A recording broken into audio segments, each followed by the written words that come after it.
ہم پڑھیں تو دونوں اطراف میں ہمیں بہت کچھ مل سکتا ہے. اگر دنیا پر نظر کریں تو دنیا بھی چاہتی ہے کہ وہ کسی نہ کسی طرح وبا سے نکلے اور ان کی زندگی میں بحالی آ جائے. آمین. ہر شخص چاہتا ہے. اس آیت میں جو ہم نے پڑھی ہے الہی بیداری کا طریقہ پایا جاتا ہے. کب کس طرح کہ اگر اس کے لوگ جو ہیں وہ 4 شرائط پر پورا اتریں تو خدا اس کے بدلے میں ان کی زندگی میں 3 کام کرے گا. میرے عزیز، جب کسی ملک کسی کو کسی زندگی میں وبا آ جاتی ہے، وہ کسی بھی صورت میں کیوں نہ ہو، تو نکلنے کا ایک ہی طریقہ اور ذریعہ ہے، وہ ہے زندہ خدا. آمین. کوئی دوسرا طریقہ یا کوئی دوسرا وسیلہ یا کوئی دوسرا ذریعہ ہو ہی نہیں سکتا کہ وہ کسی کو وبا سے نکالے اور بحالی عطا کرے. ایک ہی ہے، وہ زندہ خدا جو لشکروں کا خدا. آمین. بائبل مقدس ہمیں بتاتے ہیں خدا نے اپنے بندہ بزرگ سلیمان سے یہ کلام کیا کہ اگر میں آسمان کو بند کر دوں، میں وبا بھیجوں، بلائی نازل کروں، تو یہ لوگ میرے لوگ خاک سر بن کر کیا کریں؟ دعا کریں، رجوع لائیں، پھریں، اور اس کے بدلے میں کروں گا کیا؟ آسمان سے سنوں گا، ان کے گناہ کو معاف کروں گا اور ان کے ملک کو بحال کر دوں گا. تھوڑے وقت میں ہم سیکھتے ہیں میرے عزیز، خاکسار انسان وہ ہوتا ہے جو اپنی کمزوریوں کو مان کر اپنے آپ کو پیچھے کرتا ہے، اپنی خودی کا انکار کرتا ہے اور سارا جلال اپنے زندہ خدا کے نام کرتا ہے. آمین. آمین. اپنے آپ کو پیچھے کرتا ہے، قبول کرتا ہے یہ مجھ میں خامی ہے، یہ مجھ میں کمزوری ہے، اور وہ حلیم ہو جاتا ہے تو یقیناً خدا اس کی وبا کو ختم کرتا ہے، اسے بحال کر دیتا ہے. بائبل مقدس کو جب ہم پڑھتے ہیں، دوسرا تواریخ اس کا 11واں باب اور اس کی 16ویں آیت تو لکھا، اور لاویوں کے پیچھے اسرائیل کے سب قبیلوں میں سے ایسے لوگ جنہوں نے خدا اسرائیل کے خدا کی تلاش میں اپنا دل لگایا تھا، یروشلم میں آئے کہ خدا اپنے باپ دادا کے خدا کے حضور قربانی چڑھائے.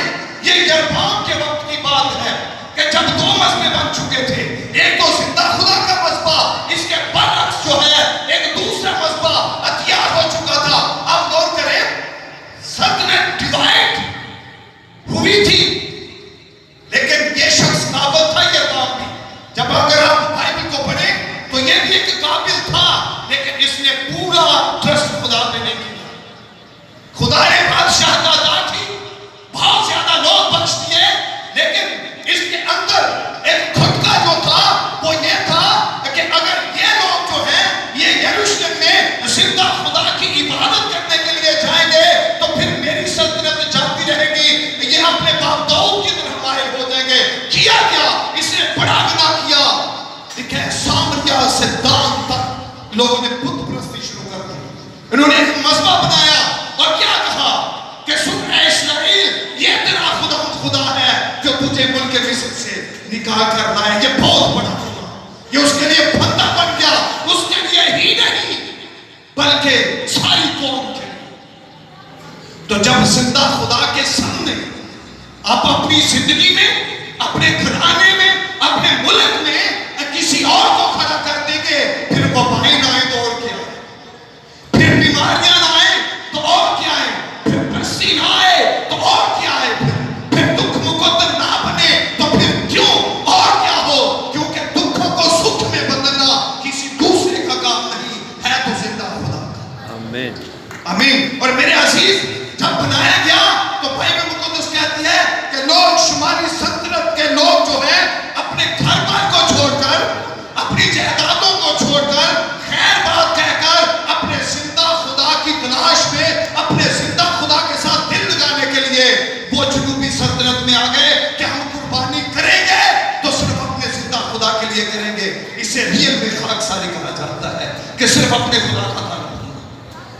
خدا کی پیروی کرنا. اور جو لوگ ایسا کرتے ہیں پھر خدا بھی ان کی سنتا ہے. اور میرے عزیز دوسرا بات یہاں پر کی گئی ہے اور دعا کریں. جب خدا کے لوگ دل سے دعا کرتے ہیں, ان کے گھٹنے خدا کے حضور جھک جاتے ہیں, تب خدا ان کی سنتا ہے. اور بائبل مقدس جب ہم لوکا کی انجیل اس کے 18ویں باب کو پڑھتے ہیں تو یہاں پر کس طرح سے دعا کرنی چاہیے, کس طرح سے مانگنا چاہیے, ایک بڑی خوبصورت مثال دے کر خدا یسوع مسیح نے سمجھایا. قاضی کے تعلق سے کہا کہ وہ نہ خدا سے ڈرتا ہے, وہ بیوہ بار بار اس کے پاس جاتی ہے کہ تو میرا انصاف کر, اور آخر اس نے اس کا انصاف کیا تو تمہارا خدا بھی اپنے لوگوں کی دعا کا جواب دے گا. آمین. دعا کے تعلق سے الگ مضمون ہے, خاکساری کے تعلق سے الگ مضمون ہے, لیکن ہم اسے اور سیکھتے ہیں. میرے عزیز جب خدا کے لوگ ایمان کے ساتھ گھٹنوں کے بل ہو جاتے ہیں تو خدا ان کے اٹھے ہاتھوں کو کبھی خالی واپس نہیں لوٹاتا. اور تیسری بات اسی آیت میں کی گئی ہے کہ میرے لوگ میرے دیدار کے طالب ہوں. آمین. میرے لوگ میرے دیدار کے طالب ہوں.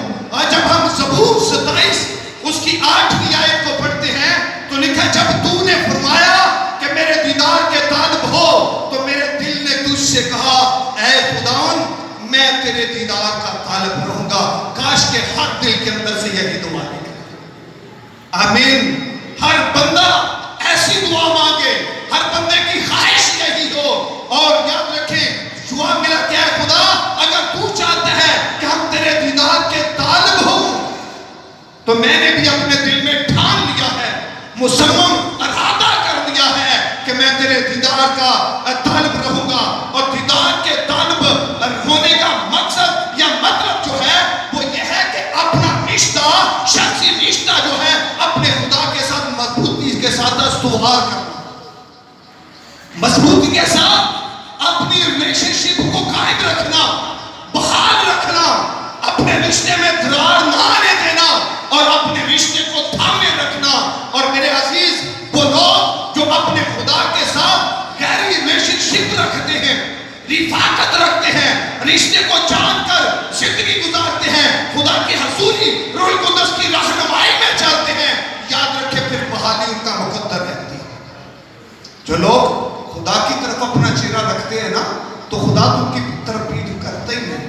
پیٹھ تب ہوتی ہے جب لوگ خدا کو چھوڑ جاتے ہیں, جب لوگ خدا کا انکار کرتے ہیں تب وبائیں آتی ہیں. اور بائبل مقدس کہتی ہے خدا نے کہا کہ میرے لوگ میرے دیدار کے طالب ہوں. اور یسایہ 55 باب کی 6 اور 7ویں آیت کو ہم پڑھیں تو لکھا ہے جب تک خداوند مل سکتا ہے اس کے طالب ہو, جب تک وہ نزدیک ہے اسے پکارو.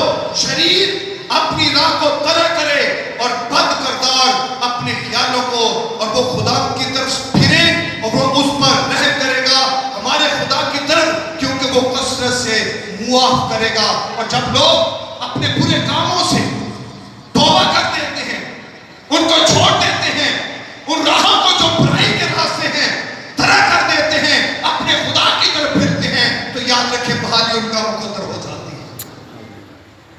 خدا بھی یہ چاہتا ہے کہ میرے لوگ ان کا فوکس, ان کا ایمان, ان کی آنکھیں, ان کے ہاتھ, ان کا چہرہ اٹھے تو صرف میری طرف اٹھے. آمین. وہ اپنا جلال کسی دوسرے کو دینے کا نہیں, نہ یہ چاہتا ہے کہ اس کے لوگ جو ہیں وہ کسی اور پر ٹرسٹ کریں. بائبل مقدس ہمیں بتاتی ہے جب ہم کتاب کو پڑھتے ہیں تو لکھا ہے میرے لوگوں نے 2 برائیاں کی. پہلی کیا ہے کہ مجھ آب حیات کے چشمہ کو طرح کیا اور پھر اپنے لیے شکستہ حوض کھودے جن میں پانی ٹھہر نہیں سکتا. بڑا گناہ یہ ہوتا ہے کہ ہم اپنے خدا کو چھوڑ کر کسی اور کے اوپر ٹرسٹ کرتے ہیں, اعتماد رکھتے ہیں, کسی اور کے سہارے کا آسرا چاہتے ہیں. تو یاد رکھیں پھر کوئی دوسرا آسرا ہے نہیں جو ہماری وباؤں کو ختم کر سکے, ہماری بلاؤں کو ختم کر سکے. اور خدا چاہتا ہے کہ میرے لوگ اگر مانگنا ہے تو مجھ سے مانگے, پانا ہے تو میں ان کو دینے کے لیے تیار ہوں. یقیناً جو لوگ ایسا کرتے ہیں اب خدا ان کو دیتا ہے. آمین. اور پھر لکھا ہے بری راہوں سے پھریں. خدا کے لوگوں کو چاہیے کہ اپنی بری راہوں سے پھریں اور خداوند کی طرف آئیں. جب دوسرا تواریخ اس کا 29واں باب ہم 36ویں آیت کو پڑھتے ہیں تو لکھا ہے کیونکہ ہمارے باپ دادا نے گناہ کیا اور خداوند ہمارے خدا کی نظر میں جو برا ہے وہی کیا اور خداوند کو چھوڑ دیا, خداوند کے مسکن سے منہ پھیر دیا اور اپنی پیٹھ اس کی طرف کر دی. آج کوئی آپ کو ظاہراً تو نظر نہیں آئے گا کہ اس نے خدا کی طرف جو ہے پیٹھ کی ہوئی ہے, لیکن اس کا کام, اس کا کردار ہی ایسا ہوگا. بائبل مقدس جب ہم زبور کی کتاب کو پڑھتے ہیں تو لکھا ہے خدا شریر سے کہتا ہے تجھے میرے آئین بیان کرنے سے کیا واسطہ جب تو میری شریعت کو پیٹھ پیچھے پھینک دیتا ہے. آج ظاہر تو کوئی نظر نہیں آئے گا, لیکن یاد رکھیں زبان سے کہنے اور دل سے قبول کرنے میں زمین آسمان کا فرق ہے. جو لوگ دل سے قبول کرتے ہیں وہ کبھی شریروں کی لسٹ میں نہیں آتے بلکہ وہ راست بازوں اور صادقوں کی لسٹ میں رہتے ہیں. اور خدا چاہتا ہے کہ لوگ اس کے آئین کو سنیں, حفظ کریں اور اس کے اوپر عمل بھی کریں. اور جب لوگ ایسا کرتے ہیں تو پھر بحالی ان کا مقدر ہو جاتی ہے. میرے عزیزوں ایوب کی کتاب اس کے 22ویں باب کی ہم 23ویں آیت کو پڑھتے ہیں تو لکھا اگر تو قادر مطلق کی طرف پھرے تو بحال کیا جائے گا بشرطے کہ راستی کو اپنے خیمہ سے نکال دے. خیمہ میں فرق ہے. آپ کا گھر بھی ایک خیمہ ہے اور آپ کا بدن بھی ایک خیمہ ہے. اگر آپ کے گھر میں بدی ہو رہی ہے, آپ کو معلوم ہے, آپ اسے روکتے نہیں, تب بھی خدا آپ سے ناراض ہے. اگر آپ بدی کر رہے ہیں, اس خیمے میں جو ہے وہ بدی بسی ہوئی ہے, تو تب بھی خدا آپ پر راضی نہیں ہے.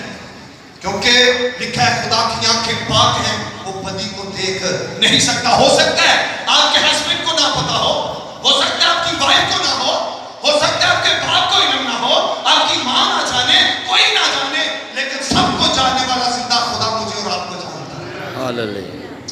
ہم ایک دوسرے سے چھپا سکتے ہیں, ایک دوسرے سے ہم چھپا کر جی سکتے ہیں, لیکن یاد رکھیں خدا سے کچھ بھی کوئی چھپا نہیں سکتا. اس کی آنکھیں ساری زمین کی کیا کرتی ہیں؟ سیر کرتی ہیں. اس کی آنکھیں ہر جگہ پر ہیں, نظر کرتی ہیں.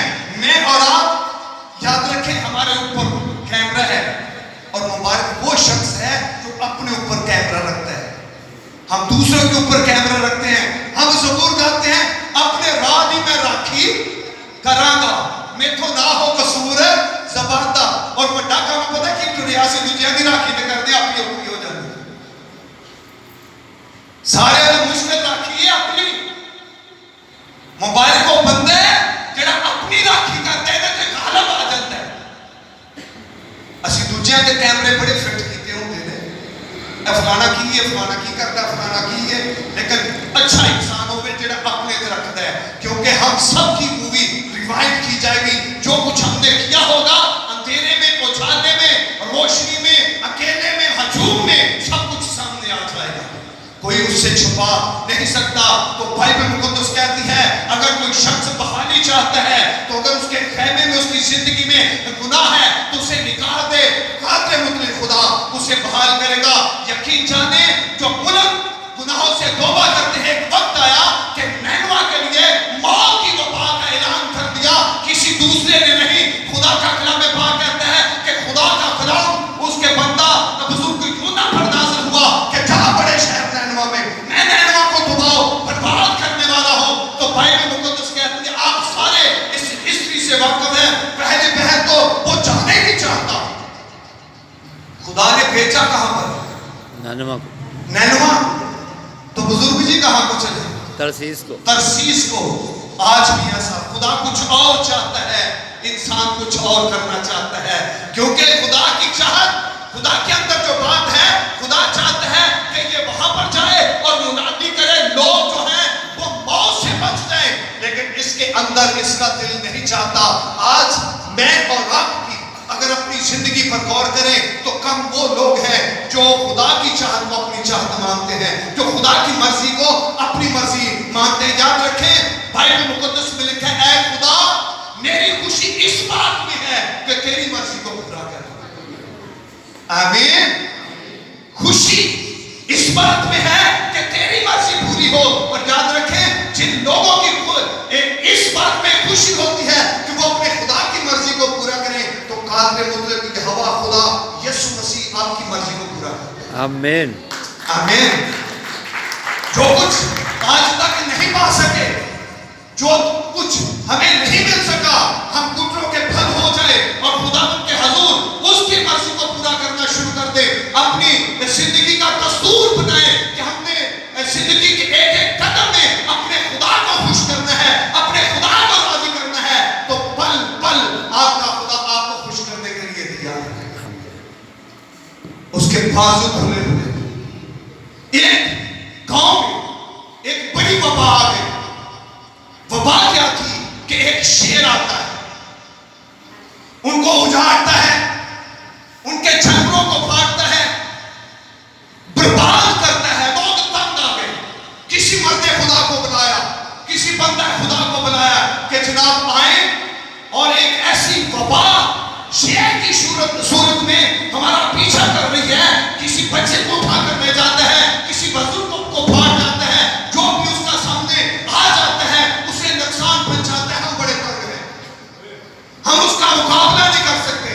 آپ آئیں, آپ دعا مانگیں, یہ وبا جو ہے ہمارے گاؤں کے اوپر یہ ختم ہو جائے. تو میرے عزیزوں, وہ خدا کا بندہ آیا, اور جب آیا تو اس نے دعا مانگی اور اس شیر کو بلایا اور اسے ایک نصیحت کی. کہا میں مین آف گاڈ ہوں, میں خدا کا بندہ ہوں, میری بات غور سے سنو. آج کے بعد اس گاؤں میں داخل نہیں ہونا, اور یہاں پر کسی کو نقصان نہیں پہنچانا, یہاں پر تو نے نہیں آنا. اس نے کہا جی میں ایگری ہوں, لیکن میرا بھی ایک عہد ہے, میں یہاں پر نہیں آؤں گا, لیکن میرا بھی ایک عہد ہے, میرے ساتھ بھی ایک ایگریمنٹ کریں کہ میں اس کو نقصان نہیں پہنچاؤں گا جس کے اندر سے یسوع مسیح